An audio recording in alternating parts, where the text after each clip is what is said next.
Minus two ऊपर जाएगा, एक माइनस ये कितना हो जाएगा बेटा प्लस, ये हो जाएगा 2/x का क्यूब, एक माइनस ये है, एक माइनस फॉर्मूले का, ठीक है। फिर तीसरी मर्तबा डेरिवेटिव लूंगा, जब मैं तीसरी मर्तबा डेरिवेटिव लूंगा तो फिर से हो जाएगा -6/x की पावर 4। तो अब आ गया मेरे पास -6/x की पावर 4 और x की वैल्यू क्या दी हुई है बेटा 1, तो ये हो जाएगा y triple dash x is equal to -6/1 की पावर 4 दैट इज -6। ये रहा आप लोगों का आंसर -6। कह रहे हैं what will be the nth derivative of 2e की पावर x, 2e की पावर x का nth डेरिवेटिव भी 2e की पावर x ही रहेगा, ये 2 एज इट इज रहेगा, e की पावर x के 1000 मर्तबा भी डेरिवेटिव फाइंड कर लोगे तो e की पावर x e की पावर x ही रहेगा। अब लिखा हुआ एक फंक्शन है xy is equals to k square, तो सबसे पहले तो मैं क्या करता हूं, मैं लिखूंगा ये हो जाएगा y is equals to k square upon x, तो k स्क्वायर को तो साइड में कर दूंगा, क्या कर दूंगा बेटा मैं k स्क्वायर को तो साइड में, ये हो गया k स्क्वायर साइड में, इसका पहला डेरिवेटिव वो हो जाएगा -1/x स्क्वायर, ये k square as it is रहेगा, ये k स्क्वायर हमारे पास एज इट इज रहेगा, ये हो जाएगा 2/x की पावर 3, तो इसका आंसर आ जाएगा 2k स्क्वायर अपॉन x की पावर 3, जो कि हमारे लिए आंसर मार्क दिया। अगला एमसीक्यू देखते हैं जरा जल्दी से, देखिए एमसीक्यू नंबर कहां पहुंच गए हैं 68 के ऊपर, देखो भाई एमसीक्यू नंबर 68 में क्या कह रहे हैं, थर्ड ऑर्डर डेरिवेटिव निकाल के दिखाओ, क्या फाइंड करके दिखाओ, थर्ड ऑर्डर डेरिवेटिव फाइंड करके दिखाओ। अब लिखा हुआ है 2 की पावर x, अब ये भी थोड़ी देर पहले हमने पढ़ा था a की पावर x, मान लेते हैं ये a की पावर x होता, y is equals to a की पावर x, तो पहला डेरिवेटिव क्या आता a की पावर x ln, दूसरा डेरिवेटिव क्या आता a की पावर x ln a का स्क्वायर, तीसरा डेरिवेटिव क्या आता a की पावर x ln a का क्यूब, यही बोले। तो हम क्या करते हैं बेटा a को 2 से रिप्लेस कर देते हैं, तो हमारे पास क्या हो जाएगा y triple dash is equals to 2 की पावर x ln 2 की पावर 3। अब आप कहेंगे सर सारे के सारे ऑप्शन हैं, कोई ऑप्शन ऐसा है ही नहीं, है ना, 2 की पावर x ln 2 की पावर 3, तो वैसे तो हमारा इसका आंसर यही आ रहा है 2 की पावर x ln 2 की पावर 3। अब सर वो क्या दिया हुआ कि 2 की पावर 3 तो ln 2 की पावर 3 तो है, ये क्या लिखा हुआ, तो अब ये बिला वजह जबरदस्ती का काम किया हुआ, क्या किया हुआ हमने बिला वजह जबरदस्ती का काम किया हुआ है कि अगर मैं e की पावर ln करके इसको सॉल्व कर लूं, e की पावर ln करके इसको सॉल्व कर लूं, यानी मैं इसकी जगह पर ऐसे लिख दूं e की पावर ln 2x, e की पावर ln 2x, तो log की प्रॉपर्टी है, ये कहां जाता है बेटा पहले, ये हो जाएगा e की पावर 2 सॉरी x ln 2, देखो ऐसे लिखता है e की पावर x ln, लेकिन फिर मैं तो नन पे करके आ जाऊंगी ना ऐसे क्यों करोगी नन पर, जब हम यहाँ तक पहुंच गए हैं बस यही तो जहां से हमने छापा होगा कॉपी पेस्ट किया होगा, सेंड टेक्स्ट बुक बोर्ड जान छोड़ो, मेरा मतलब जान छोड़ो, तो बहरहाल जहां से उन्होंने छापा होगा उसमें आंसर ऐसा लिखा हुआ होगा, लिख दिया। अब ये बिना वजह टीचर्स के लिए भी परेशानी, बच्चों के लिए भी परेशानी, हमें कैसे पता चलेगा कि काम को ऐसे करना है, तो अभी हम इतना पता है कि जब हम किसी भी बेस को e की पावर ln में कन्वर्ट करेंगे तो e की फॉर्म में आंसर, अब हमें कैसे पता चलेगा सर e की पावर आंसर आ रहा है कि नहीं आ रहा, तो देखो तीनों के अंदर e की पावर ठीक है, तो सबसे पहले बेटा e की पावर का रिलेशन बनाकर चेक करोगे, अगर नहीं बनेगा तो नन पे टिक करोगे, अदरवाइज आपका आंसर e की पावर की फॉर्म में ही आएगा, ठीक है, यहां तक कोई मसला। अगले एमसीक्यूज में देखेंगे भाई क्या कह रहे हैं, टेनियम इनवर्स x का 2 मर्तबा डेरिवेटिव, और फिर उसकी जगह पर क्या पुट कर दे बेटा 1 पुट कर, तो टेनियम इनवर्स x का डेरिवेटिव अभी हमने सीखा है क्या होता है, देखो भाई पहला डेरिवेटिव क्या होगा 1/1 plus x square, 1/1 plus x square, अब इसका एक और मर्तबा डेरिवेटिव लेना, तो सबसे पहले तो इसे 1 प्लस x स्क्वायर की पावर करेंगे -1,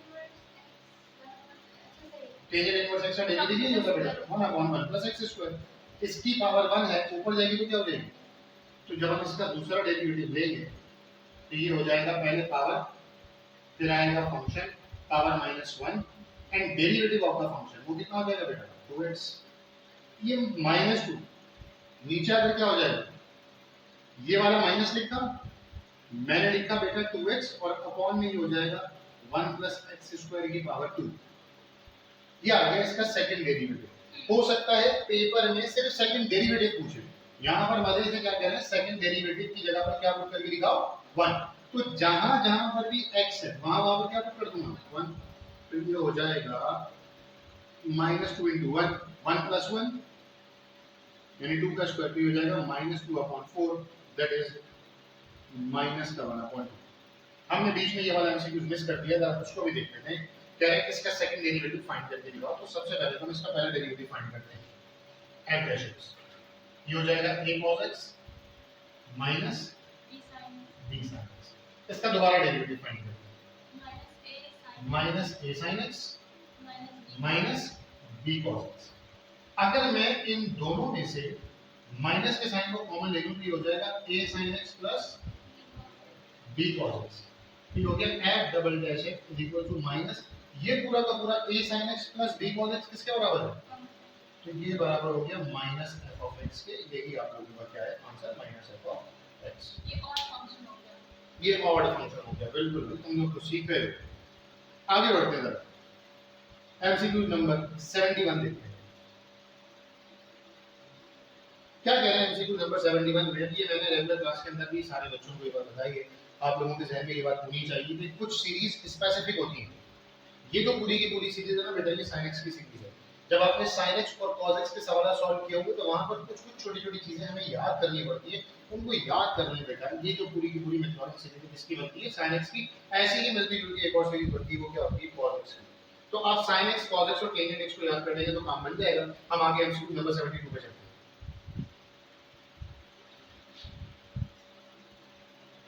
देखो कह रहे हैं a function f(x) is said to be decreasing function when x1 is less than to x2। अभी थोड़ी देर पहले जब हमने ये अपनी एमसीक्यूज की क्लास स्टार्ट नहीं की थी, मैं आप लोगों को कंडीशन बता रहा था, वो सवाल 4 नंबर का पेपर में एक्सपेक्टेड तो मैंने बताया।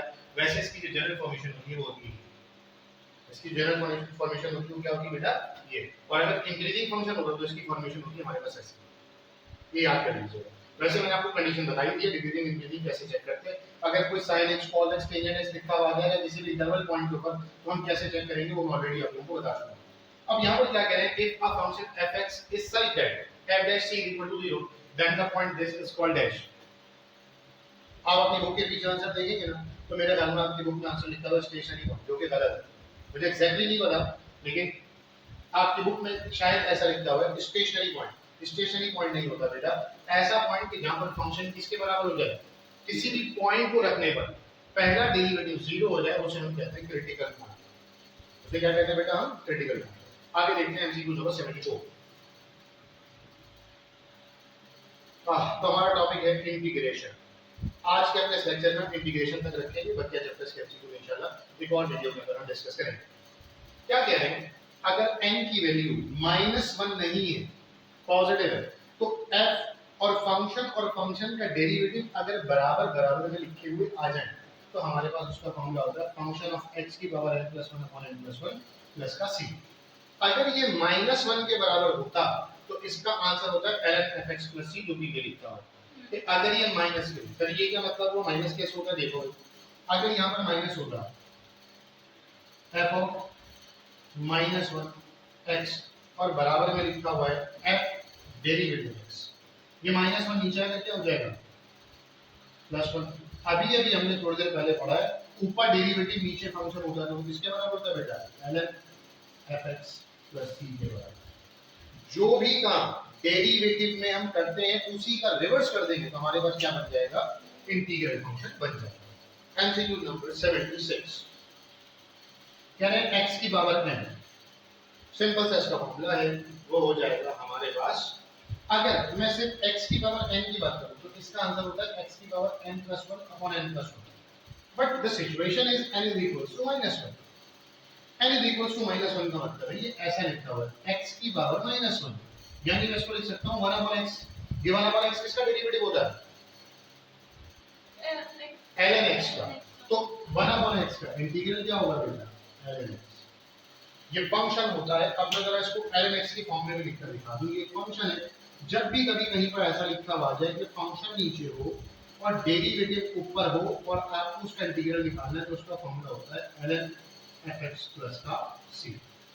मिसाल के तौर पर यहीं पर रुक के हम एक छोटी सी चीज देखते हैं। कहीं पर ऐसा लिखा हुआ है sec² x upon tangent x dx। तो टेंजेंट का डेरिवेटिव क्या होता है बेटा? sec स्क्वायर x, तो इसका आंसर है ln tan x प्लस का c। कहीं पे ऐसा लिखा हुआ है 3x square upon x cube plus 5 dx, तो इसका आंसर हमारे पास क्या हो जाएगा बेटा? ln x cube plus 5 plus का c। That's it. अगला एमसीक्यू देखते हैं, एमसीक्यू नंबर 77। देखो भाई, बड़ा अहम और बड़ा जबरदस्त किस्म का एमसीक्यू है, आपके पास अगर ध्यान से देखिएगा। क्या लिखा हुआ है? sin x cos x। अब द प्रॉब्लम इज, फिर वही बात है, जहां से छापा है सिंटैक्स बुक, जहां छोड़ो ने, आई मीन जहां छोड़ो ने, आंसर वहां से वैसे के वैसे उठा लिए, सोचा भी नहीं है कि बच्चे को क्या करना पड़ेगा। अब अगर मैं देखूंगा फंक्शन का डेरिवेटिव बराबर में है, फंक्शन का डेरिवेटिव बराबर में है, तो ये जो sin x का डेरिवेटिव cos x है, तो इसका सिंपल आंसर ऐसा आ जाएगा, ये हो जाएगा sin square x upon 2। That's it. लेकिन क्या ये चारों ऑप्शन में मौजूद है? इसका मतलब ये हुआ कि एग्जामिनर, जो बोर्ड का एग्जामिनर, वो आपसे ऐसा आंसर चाहता नहीं। इसको ये बनाने में थोड़ी सी मेहनत ज्यादा करनी पड़ेगी, तो हम मेहनत के बजाय एक छोटी सी ट्रिक लगाते हैं। हम यहाँ पर इसको लिख रहे हैं ऐसा, sin x cos x। अगर मैं इसको 2 से मल्टीप्लाई डिवाइड करा दूं, क्योंकि मुझे यहाँ क्या लिख रहा है? cos का 2x, तो इसका मतलब ये हुआ cos 2x sin 2x। तो अगर मैं इसको 2 से मल्टीप्लाई डिवाइड करवा दूं, तो ये जो पूरी की पूरी वैल्यू है, ये मेरे पास क्या हो जाएगी बेटा? ये हो जाएगा 1/2 sin 2x। तो 1/2 ऐसे भी रहेगा, sin 2x का होता है माइनस का cos 2x अपॉन 2 प्लस का c। ये हो गया माइनस cos 2x, 2 2 4, ये हो गया minus 1/4 cos 2x plus c। ठीक है भाई? एमसीक्यू नंबर 78 देखते हैं। देखते हैं, देखो फिर से क्या लिखा हुआ है? x स्क्वायर और ln e। तो x स्क्वायर का एज रहेगा, ये ln से e कट जाएगा, एक और क्या आ जाएगा? x square dx। तो इसका मतलब ये हुआ, आपके पास जो सवाल बन गया वो बन गया x की पावर 4 dx। तो इसका मतलब हो जाएगा x की पावर 5/5 प्लस का c। Move to the next question, MCQ number 79। देखो 1 प्लस टेंजेंट स्क्वायर x। अब ये बड़ी गड़बड़ है, 1 को तो 1 रख देंगे हम, ये जो टेंजेंट स्क्वायर x है, इस टेंजेंट स्क्वायर x का डायरेक्टली कोई इंटीग्रल नहीं होता। 1 प्लस टेंजेंट स्क्वायर x, किसके, इसका इंटीग्रल sec स्क्वायर x नहीं है बेटा, इसका ट्रिग्नोमेट्रिक फार्मूला है sec स्क्वायर x। ठीक है? ये जो 1 प्लस टेंजेंट स्क्वायर x बराबर होता है, किसके बराबर होता है? sec स्क्वायर x के। यानी कि मेरे पास ऐसा बन गया sec square x dx।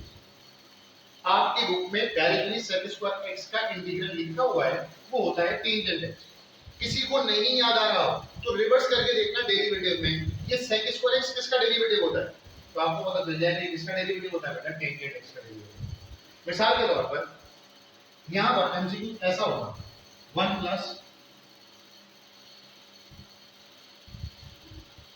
cot square x। तो आप बोलेंगे भाई 1 प्लस cot स्क्वायर x तो कुछ नहीं होता, डायरेक्ट cot स्क्वायर x तो कोई डेरिवेटिव नहीं होता, लेकिन 1 प्लस cot स्क्वायर x किसके बराबर होता है? cosec square x। तो आपकी बुक में cosec स्क्वायर का डायरेक्ट इंटीग्रल लिखा हुआ है, लेकिन डायरेक्ट इंटीग्रल के बजाय ये सोच लो अगर थोड़ी सी देर लगाकर कि ये cosec स्क्वायर x किसका इंटीग्रल डेरिवेटिव होता है, बोलेंगे किसी का नहीं, लेकिन माइनस cosec स्क्वायर x होता है किसका? cot x का। तो इसका आंसर है माइनस का cot x और प्लस का c। आसान सी भाषा में अगर हम इसको देखें गौर से, नीचे वाले का डेरिवेटिव ऊपर दिया हुआ है, मैं इस 2 को बाहर निकालूंगा और ये लिखूंगा e की power x upon 1 plus e की पावर x dx। तो हो जाएगा बेटा 2, नीचे वाले का डेरिवेटिव जब ऊपर होता है तो लग जाता है ln 1 प्लस e की पावर x प्लस का c। अब आप बोलेंगे सर लेकिन ये तो आंसर में पावर 2 है, तो ln की प्रॉपर्टी होती है जो भी ln के पीछे होता है वो कहां चले जाता है? उसकी पावर में। तो ये हो जाएगा ln 1 प्लस e की पावर 2 प्लस का c। कंसीक्वेंस नंबर देखिए,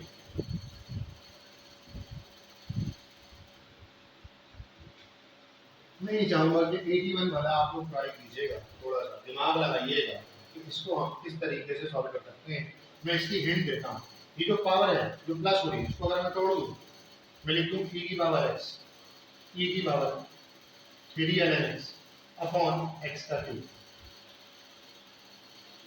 तो यहाँ पर फिर से कोई वाली प्रॉपर्टी लग रही है, ln a के पीछे कोई नंबर लिखता हूँ, तो ये हो जाएगा e की पावर x e की पावर ln x का क्यूब अपॉन x का क्यूब।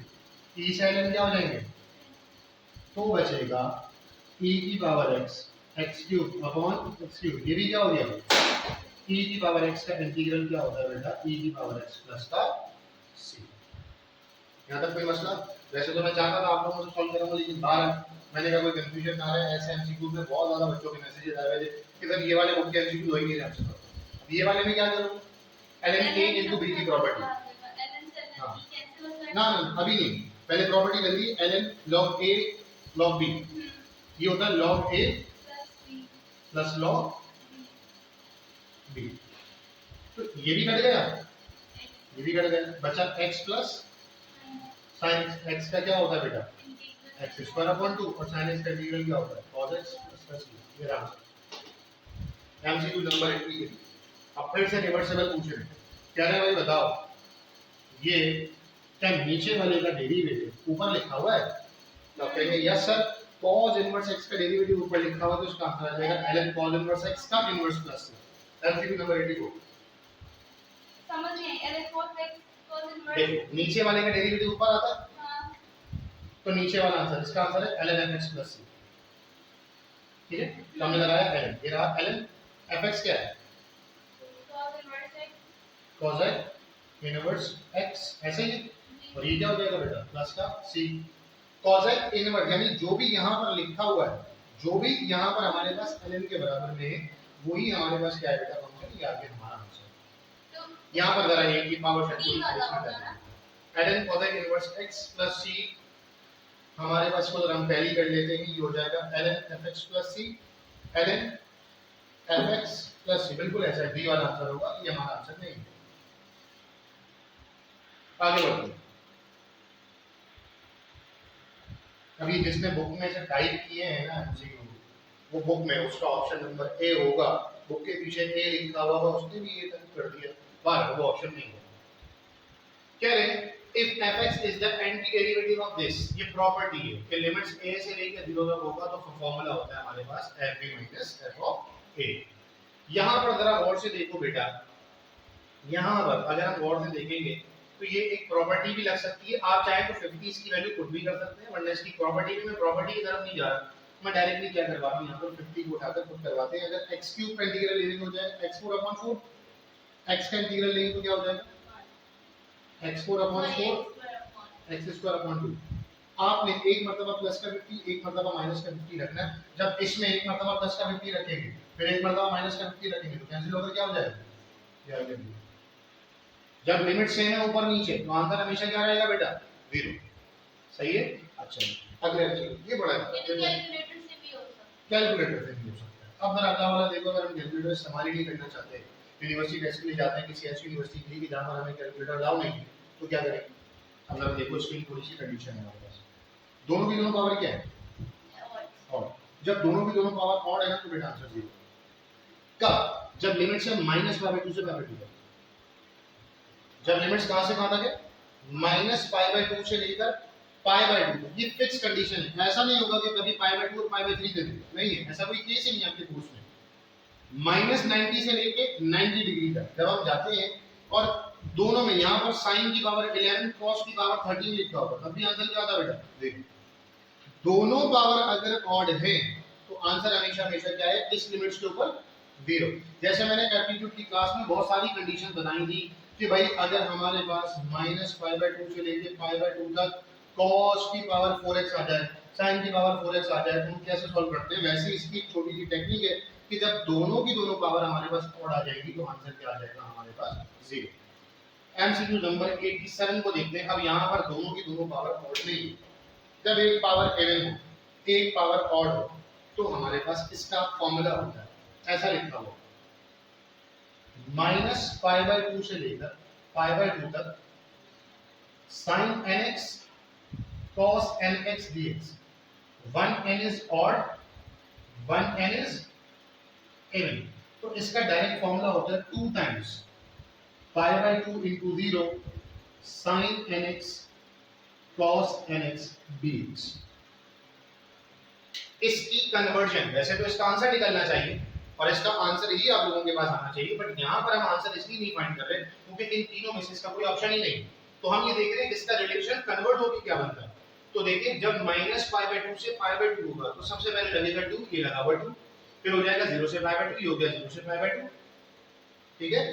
और फिर हमारे पास क्या हो जाएगा, जो भी साइन और कॉस का फंक्शन था एज इट इज चिपका दिया। मिसाल के तौर पर मैं इसको थोड़ा सा बदल दूं, मैं यहाँ पे लिखूंगा साइन की पावर 4x cos की पावर 5x, तो इसका आंसर पता है क्या आएगा, 2 π/2 0 sin की पावर 4x cos की पावर 5x। That's it. बात समझ में आ रही? आधे कराची के बच्चे टीचर्स भी इसमें परेशान थे कि डायरेक्टली सिंगल स्टेप में कैसे होगा, क्योंकि अगर हम इसको सॉल्व करने लगेंगे ना, पूरे एक पेज का मेथड है इसको, तो सॉल्व नहीं करना है। मैंने आप लोगों को ऑलरेडी इंटीग्रेशन में लगाने की कितनी ट्रिक्स बताई हुई हैं। एक और छोटी सी ट्रिक मैंने आप लोगों को यहाँ पर बता दी कि दो ऑड फंक्शन है तो 0 है, अगर इवन फंक्शन है तो हम इसको ऐसे कन्वर्ट कर सकते हैं। अब जरा देखो area under the curve. Area का अपना फॉर्मूला, एरिया का क्या फॉर्मूला है? एरिया का फॉर्मूला होता है लिमिट्स a से b तक f(x) dx। अब यहाँ पे क्या लिखा हुआ है, ln t की पावर x, या f(x) लिखेंगे या तो हम क्या लिखेंगे y। तो अब एरिया हो गया हमारे पास -1 से लेके 1 तक, और ये क्या हो गया हमारे पास y की जगह पर ln t की पावर x²। ये तो कट जाएगा, तो बचेगा क्या बेटा, -1 से लेके 1 तक x², और x² का आंसर क्या है, x³/3। तो पहले हम लिखेंगे प्लस का 1, तो ये हो जाएगा 1/3, फिर हम लिखेंगे -1, ये हो जाएगा -1/3। आंसर क्या आ जाएगा, हमने कुछ गड़बड़ करी है लिखने में, शायद चेक करिए। ये हो जाएगा x² का होता है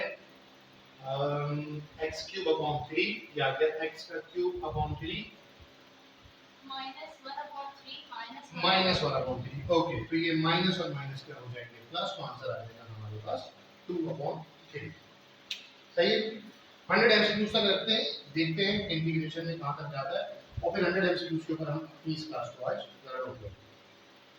देखो अब ये फॉर्मूला है, वो जो फॉर्मूला मैं थोड़ी देर पहले बता रहा था, वो जरा फॉर्मूला देखो ऐसा है। अगर a to the b limits में कोई फंक्शन हो तो हमारे पास किसके बराबर होता है, -a, नीचे वाली लिमिट्स ऊपर चली जाएगी, ऊपर वाली लिमिट्स नीचे आ जाएगी। एफएस डायरेक्टली आपकी बुक के अंदर फॉर्मूलास लिखे हुए हैं।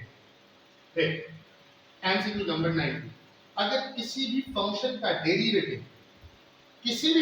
डेरिवेटिव अगर बराबर में हो तो सिर्फ फंक्शन की एक पावर बढ़ जाती है, तो इसका आंसर आ जाएगा x की power 5 minus x³ plus x की पावर 6/6। सही है। आपने अपर लिमिट्स माइनस लोअर लिमिट्स करनी है, एक मर्तबा सब जगह पर क्या रखना है बेटा, 2 रखना है, फिर एक मर्तबा सब जगह पे क्या रखना है, -2। तो आप गौर से देखो, फिर से लिमिट पॉजिटिव नेगेटिव एक जैसी है। जब मैं 2 रखूंगा तो एक आंसर आएगा, फिर मैं -2 रखूंगा तो एक और आंसर आएगा, वो कैंसिल होकर क्या बन जाएगा बेटा। फिर 91 वाला डायरेक्ट फार्मूला है, ये फार्मूला होता है 1/8 टेंजेंट इनवर्स x/8। ऐसे बहुत सारे फार्मूले आप लोगों की किताब में लिखे हुए हैं। ये शुरू में तो मैंने एक फार्मूला बताया कि अगर n की वैल्यू -1 हो तो क्या होता है, ये मैंने यहाँ पर लिख के दिखा दिया, ln fx प्लस का c। MCQ number 93, cosec square x dx। ये भी थोड़ी देर पहले मैंने करवाया कि cosec स्क्वायर x किसके बराबर होता है, -cot x प्लस c। देखो मेरी शीट के अंदर आ भी गया। टेंजेंट का 45, ये बड़ा इंपॉर्टेंट एमसीक्यू है। अब बच्चे गड़बड़ पता है क्या करते हैं, ये किस चीज का सिंबल है बेटा, इंटीग्रल का। बच्चे निकालते हैं ना डेरिवेटिव, क्या निकाल देते हैं, डेरिवेटिव। ये लिखा हुआ है टेंजेंट का 45, डेरिवेटिव निकालेंगे ना तो वो होगा sec स्क्वायर 45। आधी उम्मत मुस्लिमा इसको टिक करके आ जाएगी, ये इसका आंसर ही नहीं। इन चारों में से इसका कोई भी आंसर हमें दिखाई दे ही नहीं रहा। सर वो टेंजेंट का होता है ln sec 45 प्लस c, या ln sec 45 square plus c। जरा गौर से देखो टेंजेंट 45 किसके बराबर होता है, वो जरा अगर हम देख लें तो आंसर ही निकल आएगा। टेंजेंट 45 होता है बेटा, इसका मतलब आपने 1 का इंटीग्रल निकालना है, और 1 का इंटीग्रल होता है x plus c। This is your answer. सही है। ऐसे ही आगे चल के मैंने साइन वाइन की फॉर्म में दी एमसीक्यू शायद रखा है, हो सकता है, वो हो सकता है हमारे t की पावर x, इसका आंसर होगा डायरेक्टली e की पावर ax/a प्लस का c, यानी कि कहीं पर लिखा हुआ आ गया e की पावर 3x, तो इसका आंसर हो जाएगा e की पावर 3x/3 प्लस c। ये दिखाई नहीं दे रहा स्क्रीन में, ओके नीचे लिख देंगे इसको।